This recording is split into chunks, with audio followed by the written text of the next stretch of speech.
வடநாட்டு தேவார தலங்கள் 5வது தலமும், தேவார பாடல் பெற்ற 272வது தலமும். இது தலமே இல்ல.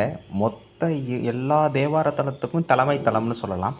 திருநொடித்தான் மலைன்னு சொல்லக்கூடிய கைலாயம். அதாவது கைலாஷ், மவுண்ட் கைலாஷ்னு சொல்கிறோம்ல, அதோட தீர்த்தமாக மானசரோவர் சொல்லப்படுது. இங்கே உள்ள மலையே நம்ம இறைவனாக கருதலாம்.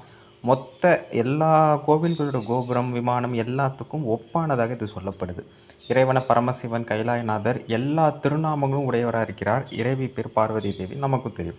சிவபெருமான் அம்பிகையோடு உடனாக இருக்கக்கூடிய திருக்கைலாயம் அழித்தல் தொழிலையே செய்யக்கூடிய உருத்திரமூர்த்தி இருக்கிற தலம்ங்கிறதுனால நொடித்தான் மலை. நொடித்தல்னா அழித்தல்னு அர்த்தம்.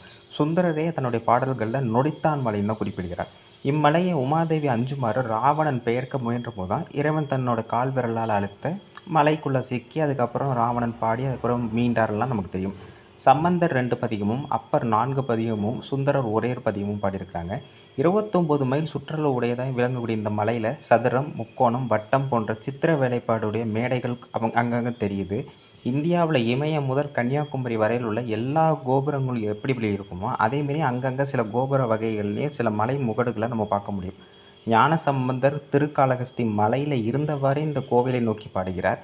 அதேமாரி நமக்கு தெரியும், அப்பர் பெருமான் இந்த கோவில் வரும்போது அவருக்கு வயது ரொம்ப முதிர்ச்சியானோடனே மானசரோவர் ஏரியில் குளித்த பிறகு அவர் திருவையாறுக்கு போகிறார். இந்த கதையும் நமக்கு தெரியும். அதேமாதிரி சுந்தரமூர்த்தி நாயனார் தன்னுடைய நண்பரான சேரமான் பெருமாளோட கைலாயம் தான் கடைசியாக வருகிறார். அப்புறம் சேரமான் பெருமாள் திருக்கைலாய ஞான உலா பாடுகிறார். அது நடந்த இடமாக சொல்லப்படுது. காரைக்கால் அம்மையார் அவங்க இந்த தலத்துக்கு மிதிக்க அஞ்சு தலைகீழாக நின்றவாறே வந்தாங்க பார்த்தீங்களா, அந்த தலம் அதுக்கப்புறம் நீ திருவாலங்காடுக்கு செல், அங்கே உனக்கு முக்தி அளிக்கிறேன்னு சொன்னப்பட்ட எண்ணற்ற மனிதர்கள் வழிபட்ட தலமாக சொல்லப்படுது. சக்தி பீடங்களில் அம்பிகை முன்கை விழுந்த இடமா சொல்லப்படுது.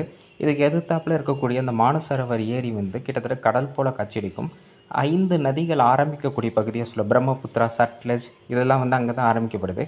இன்று சீன நாட்டினுடைய பகுதியாக இருந்தாலும் இன்று வரை பார்த்திங்கன்னா 4 மதத்துக்கு, இந்து, பௌத்தம், சமணம், பாம்போ இப்படி பல மதத்தினரால் வழிபாடுக்குரிய ஒரு மலையாக சொல்லப்படுது. மிக முக்கியமாக இந்த மலையில் யாருமே இது வரைக்கும் ஏறினதில்லை, இன்று வரை ஏறினது இல்லையா.